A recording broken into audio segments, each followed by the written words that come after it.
Do you think that exploding is defending your space? In fact, each explosion of anger is a silent confession. You are not in command of yourself. Before we unveil the path to true inner strength, if this thought resonated with you, like the video and subscribe. What we are going to explore can free you from chains you didn't even know existed. There was a time, not long ago, when a voice resonated through the radios of America, a calm and confident voice that spoke about the strangest secret in the world. Earl Nightingale was not a mystical guru, but an acute observer of the human condition, a pioneer of personal development who understood the invisible architecture of success and misery. He realized something fundamental about success and failure, about peace and torment. Everything began with the quality of our thoughts, and crucially, in our capacity to not be hostages of our immediate reactions, of those visceral impulses that seem to take over us in moments of pressure. Nightingale understood that the mind that lets itself be carried away by the tide of momentary emotions, especially anger, frustration, and irritation, hands over its personal power, its inner sovereignty on a platter to external circumstances. He taught us with crystalline clarity that true mental discipline, the fortress that we all seek to build within ourselves, does not manifest in the intensity of the reaction, in the force with which we strike back, or in the height to which our voice rises, but in the serenity of choice, in the conscious pause that precedes action, in that sacred space where our freedom resides. This discipline is less about suppressing the force of emotion and more about channeling it wisely, like a martial arts master who deflects a blow instead of absorbing it directly.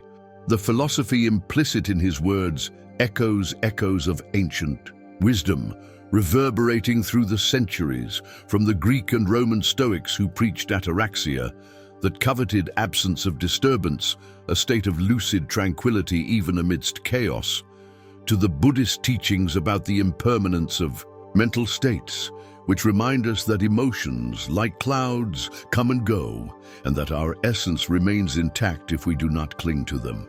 Think of Marcus Aurelius, the emperor-philosopher, writing his meditations on the turbulent frontiers of the empire, reminding himself that the obstacle in the path becomes the path, that disturbance does not come from external events, but from our interpretation of them. Or Epictetus, the slave who became a master, teaching the crucial distinction between what is and what is not in our power. Our reactions and judgments are in the first group, the actions of others and the events of the world in the second. The truly disciplined mind, in this deep sense, is not one that suppresses anger or pretends not to feel, a fragile mask that eventually cracks under pressure. No, the disciplined mind is one that observes it arise, as one would observe a dark cloud in the sky or feel a wave of heat in the body, without identifying with it, without allowing it to dictate the inner climate, without becoming the storm itself. It recognizes the presence of the emotion, perhaps even validates its origin. Yes, I feel anger because my expectation was frustrated, but refuses to be governed by it. Reacting in this context is being a plaything of circumstances, a puppet whose strings are pulled by the words of others, by the frustrations of daily life, by the small or large triggers that the world inevitably presents to us. It is allowing the external stimulus to trigger an automatic, predictable, often destructive response, a conditioned reflex that traps us in repetitive cycles of conflict and regret. Real discipline, true self-governance, is the patient and deliberate construction of an inner space, a silent command center, an observation tower within us. It is in this inner sanctuary that the provocation arrives, is analyzed coldly, its nature understood. Is this a real attack or my perception? What is the intention behind this word? What does this situation really demand of me? And only then, if necessary, a deliberate, conscious action aligned with our deepest values is chosen.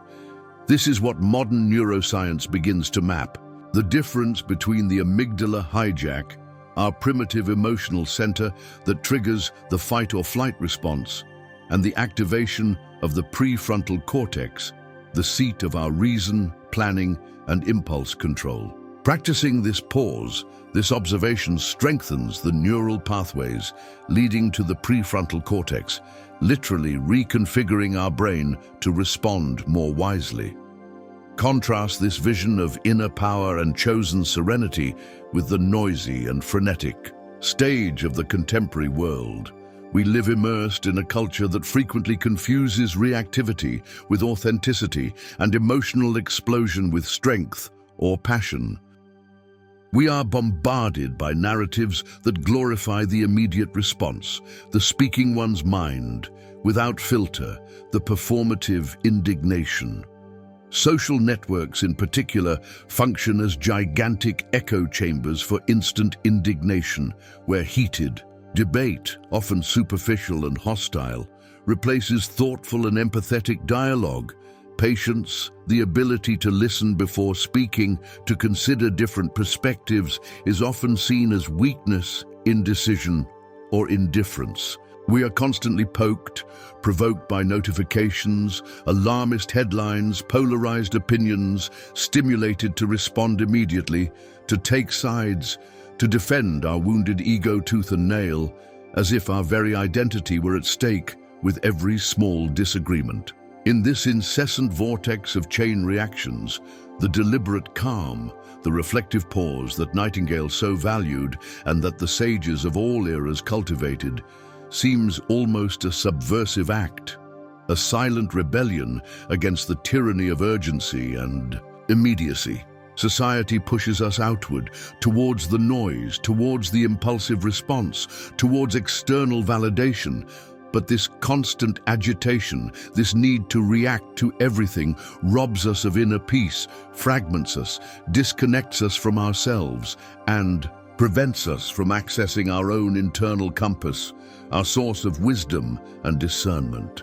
We get lost in the labyrinth of others' reactions, forgetting the way back home, to our center. And you feel this, don't you?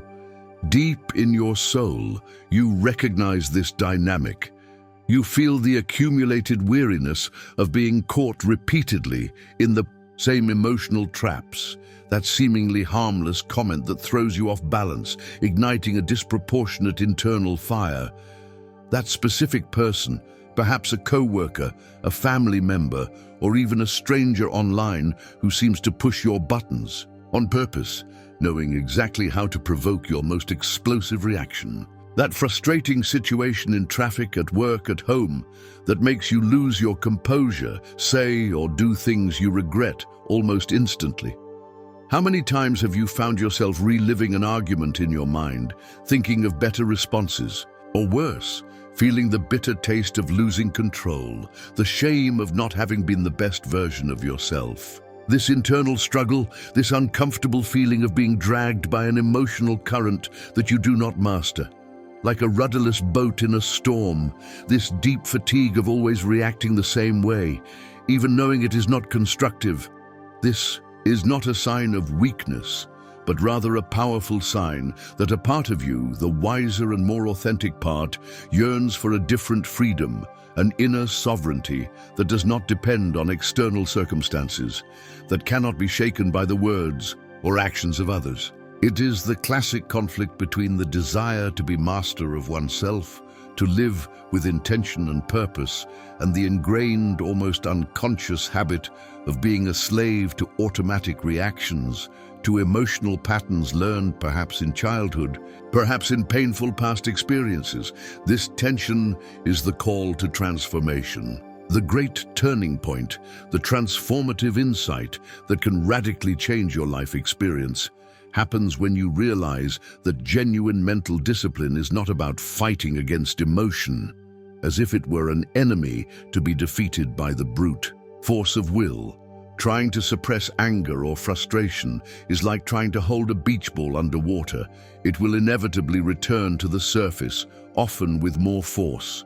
True mastery lies in observing it without being consumed by it. It is cultivating the capacity to be the silent witness of your own inner experience. It is creating a space of consciousness, a mental clearing between the stimulus, the word spoken, the action occurred, the thought that arises, and your response. In this space, however small it may be at the beginning, perhaps a millisecond, perhaps a deep breath, resides all your power of choice, your fundamental human freedom. Anger arises hot and pulsating. Observe it. Feel its energy, its temperature in the body, the tension in the muscles. But do not become the anger. Acknowledge it. Okay, anger is here. Irritation bubbles like boiling water. Acknowledge it. Perhaps even name it internally. Ah, irritation, my old acquaintance, but do not allow it to hijack the rudder of your will to dictate your next words or actions. As Viktor Frankl, psychiatrist survivor of the Holocaust, taught us so powerfully in Man's Search for Meaning, between stimulus and response, there is a space. In that space is our power to choose our response. In our response lies our growth and our freedom. True strength, therefore, is not in the cathartic but often destructive explosion that dissipates your vital energy and frequently causes harm to yourself and others. Strength resides in the capacity to contain this powerful energy, understand it. What is this anger trying to tell me about my needs or limits?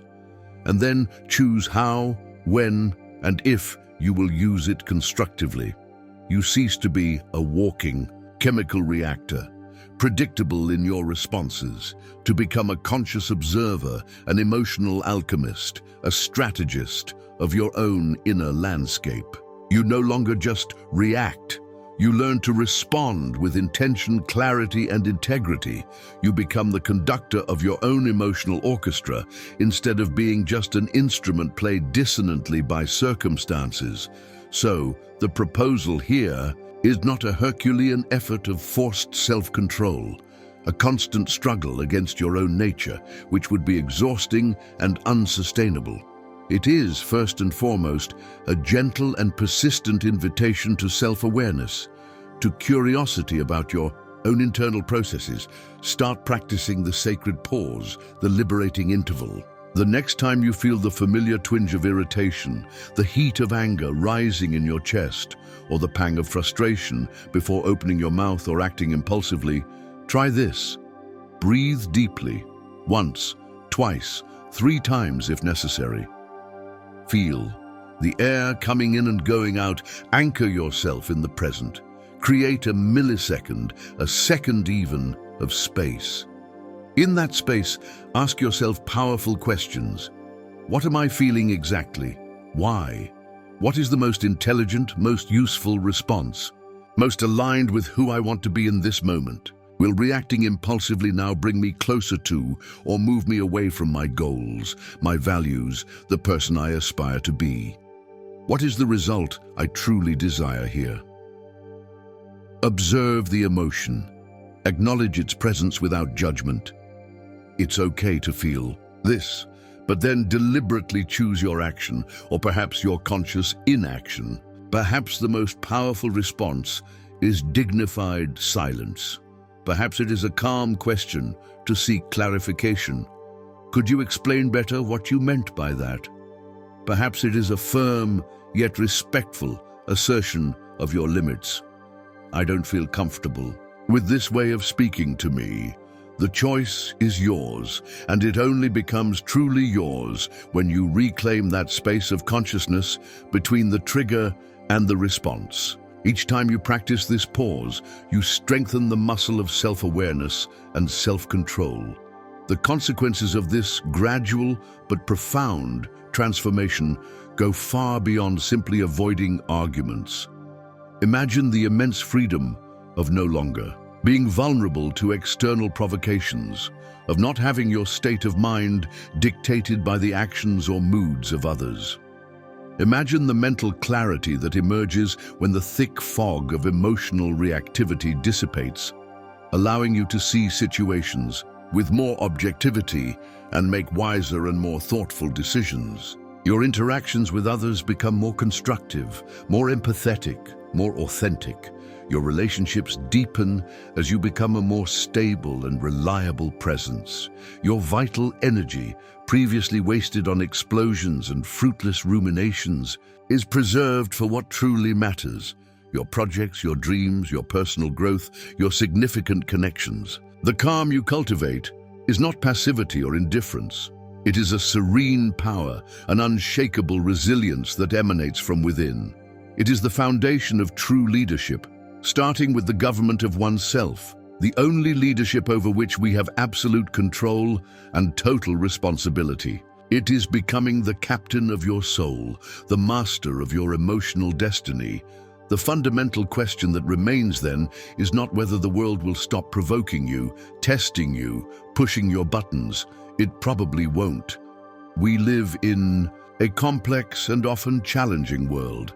The crucial question, the question that defines the quality of your life is: who will be in command when the next provocation arrives? Will it be you, with your awakened consciousness, your capacity for choice, and your clear intention?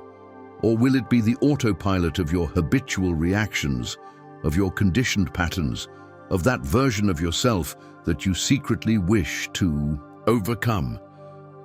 If you truly wish to deepen this inner mastery, if you feel the call to learn how to navigate the inevitable storms of life with more grace, power, and serenity, then continue this journey of discovery and transformation with us. Like this video if it brought some light to your path. Comment below, sharing a situation where you managed to pause before reacting, or perhaps one where you wish you had. Your story can inspire others, and of course, subscribe to the channel and activate notifications so you don't miss the next steps in building your inner fortress. The journey begins now, one conscious breath, one deliberate choice at a time.